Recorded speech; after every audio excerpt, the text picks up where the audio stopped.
محمد زکریا صاحب ہندوستان سے پوچھتے ہیں، قربانی کا جانور عید سے پہلے لینا ضروری ہے؟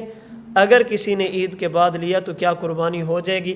مستحب اور زیادہ ثواب کا باعث یہی ہے کہ انسان قربانی کا جانور پہلے سے خریدنے کے بعد اس کو پالے اور اس کی تربیت کرے اور اس کے کھانے پینے کا خیال کرے، اسے اپنے ساتھ مانوس کرے۔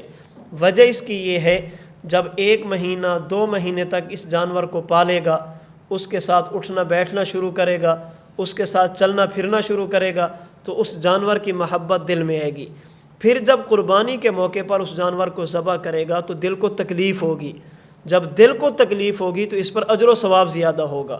ہاں، باقی آج کل زندگیاں مصروف ہیں، ماحول ایسا نہیں ہے کہ انسان جانوروں کو اپنے پاس رکھ سکے، شہروں میں خصوصاً، تو یہ موقع پر بھی جانور خریدا جا سکتا ہے، لیکن بہتر اور زیادہ ثواب اسی میں ہے کہ جانور گھر میں پالا جائے، پہلے سے اس کا خیال رکھا جائے، اس کے ساتھ الفت ہو، انس ہو، تاکہ قربانی کے موقع پر جب اس جانور کو ذبح کریں تو دل کو تکلیف ہو۔